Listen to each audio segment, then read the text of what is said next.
Hi everyone, I'm Boo. And I'm Debs sa Tucampos Kitchen. Welcome po muli sa ating Filipino food series.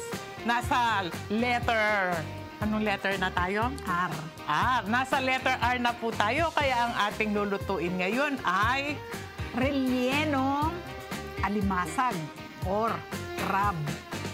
Since wala tayong mabiling yung malalaking alimasag o crabs, tingnan naman ninyo kung gaano ka-cute ang aming nabili. ayan, kasing cute namin. Ayan o, parang si Debs lang. Yan o. Pasensya na kayo at yan lang po ang available.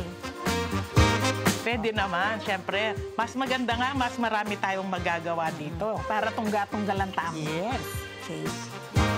Siyempre, kasi dahil maliliit ang ating mga alimasag, bumili pa tayo ng crab meat. Ng extra. Oo. Kasi yung laman ng maliliit na ito konting-konti lang. Ang nakuha ko lang 2 kutsara siguro, kalahating tasa. Kaya kumuha tayo ng kalahating kilong crab meat. Okay? Ayan, pakita mo yung crab meat natin. Ito po yung nabili naming crab meat. Ayan. Pumunta pa kami ng Landers para bibili. O na, pasosyal ka tangeni. Wala kasi dyan sa grocery natin. Okay, let's start our recipe. Diba? Dumayo pa tayo. Wow, kakulit mo. Sinabi ko na pinintata na Landers. Siyempre, tumatanda ka na kaya makulit ka. Ikaw ang makulit mo. Okay, igigisa na po natin ang ating pinaka-torta o pinaka-filling ng ating relleno. Ay, napakasarap nitong Alimasag. relleno nito. Magigisa na po tayo. Alisin natin yung pressure. Oil. Okay. Okay, mainit na. Start na natin to. Gisa na natin yung ating garlic. Hindi naman kailangan mag-brown ang garlic para mas matamis siya. Okay, ayun na ang ating sibuyas. Iprito-prito muna natin ang ating potatoes kasama ang bawang at sibuyas. Itabi mong konti ang ating patatas para madurog nating mabuti ang ating kamatis. Sige, lagyan mo na. Okay. Hintayin nating lumanta ang ating tomatoes bago natin i-add ang ating crab meat. Kailangan durog na durog muna itong kamatis natin. Okay. Lagyan mo na yan. Let's add on our crab meat. Wow! Ang sarap nito. Ilang kilong alimasag kaya itong nakuha para makabuo ng kalahating kilong pure crab meat. Igisa-gisa muna natin para maalis yung lansa ng ating crab. Naaamoy mo na. Nangangamoy na. Lagyan natin ng salt.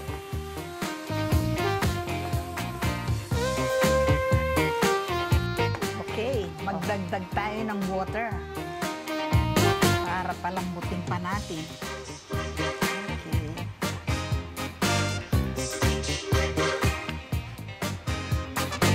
Naririnig ba ninyo yung mga kambing namin? Maingay silang masyado. Actually, hindi namin kambing. Kambing ng kapitbahay. Okay, malambot na ang ating palaman. Ngayon, for finishing touches, maglagay na tayo ng ating pampasarap at pampakulay ng ating dish. Ang kanyang bell pepper. Yan. Alam mo yung amoy na yan? Amoy handa talaga. Para kang naghahanda ng piyesta, no? Napakagandang i-display ito sa ating mga bisita. Pag may birthdays, may fiestas, holidays, yan. Tsaka hindi na nga sila maghihimay. Diretso na silang kakain. Special. Ganyan lang siya kabilis iluto. Pwede na yan kasi ipofry pa natin. Palamigin muna natin bago natin ilagay sa mga shell. Okay, malamig na po ang ating filling. Oh, lalagyan mo na ng itlog. Para saan ang itlog? Bakit natin lalagyan ng itlog? Siyempre, maraming magtatanong, bakit niya lalagyan ng itlog? Hindi ba malansayan? Imimix po natin itong scrambled na egg, hilaw, hilaw. Para ang work nun ay Binder. para maging binder dito. Kasi pag pinasok natin dito sa mga talukab or shell, para hindi siya sasalbag. Anong Tagalog ng sasalbag? Sasabog. Para hindi siya mag-i-scatter. Yan. Okay. Scramble muna natin. Okay. At idagdag na natin. Of course, imimix natin. Yan. Tapos ilagay mo na sa mga sa loob ng shell. Okay. Yan. Ito ang Pakita sample. mo. Yan. Dapat, wag mo nga alisin yung ngaligi. Para pag in-scoop mo yan, nandun pa rin yung ngaligi ng alimasag or crab. Okay, ganito po yan. Since na maliliit ang ating mga crabs, konti lang ang kanyang palaman. Maski konti ang palaman yan, dapat itambok mo. Dapat matambok. Kasi bago po ninyo ilaga yung mga crabs, kailangan iskubahin muna ninyo o brush ninyo para maalis yung mga putik na nakadikit, di ba? Kasi mud crab yung mga iba dyan.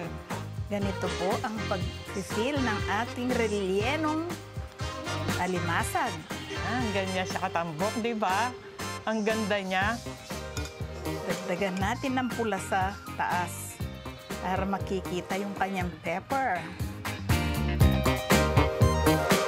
Sarap tingnan, no? Napakaganda. Yan. Lahat ito ay gagawin natin hanggang sa matapos nating lahat ito. Okay. Tapos na nating na-fill lahat ng ating mga shells. Ito na po siya. Kita mo dun. Ito na. Ang ating relleno. Ngayon, mag-oil na tayo. Maglagay na tayo sa kawali at i-fry na po natin. Fry na natin.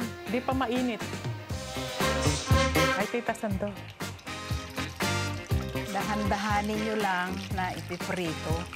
At pinopor ninyo yung oil sa kanyang top. Pwede na. Hindi pa man, napakaganda na niya, oh. By the way, kaya pinalitan natin yung kawali, mas maliit. Para yung oil niya,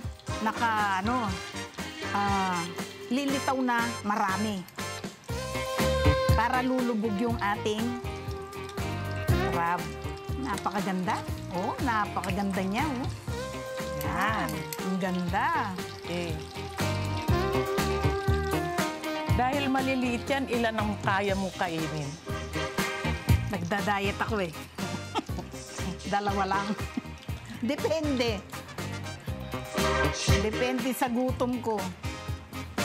Ito na po ang aming napritong relyenong alimasag. Tingnan naman ninyo, napakaganda, golden brown. Gayahin na po ninyo ito. Tsak na mag-i-enjoy ang pamilya ninyo. Napakasarap talaga. Try it and you will love it. So yummy. Tigman na natin. Okay, actually tinikman na natin kanina. Ito yung sa akin. O, tikman natin. Okay. Wala nang kutsara. Diniretso na po namin. Napakasarap. Sarap. Talaga naman na napakasarap. Sa pangalan pa lang talaga naman ma-amaze ka na. Biro mo, relyenong alimasag. Gayahin po ninyo to. Tsak! Mag-i-enjoy ang buong pamilya. That's correct. Sana po nagustuhan ninyo ang aming recipe ngayon na relyenong alimasag. Please, Like share. and subscribe. At O, Campus Kitchen. thanks for watching. We love you. Bye! Shoutout po sa lahat ng mga nagko-comment, mga viewers at mga followers namin ni Debs. At saka lalong-lalo na pala kay Fe Lumanlan of Vallejo, California, USA. Thank you sa mga comment. Hello there. At saka si Tessie Magnaye. Hello, Tessie. Kumusta ka dyan? Nakaka-inspire po ang inyong mga comment. Thank you and God bless. We promise you na lalo pa namin puhusayan ang aming pagbablog at pagluluto para sa inyong lahat. Para sa inyong lahat po ito.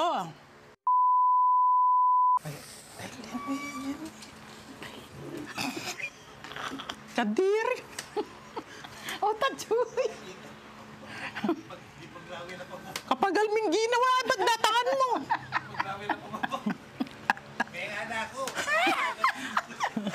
Bakal mila bukas.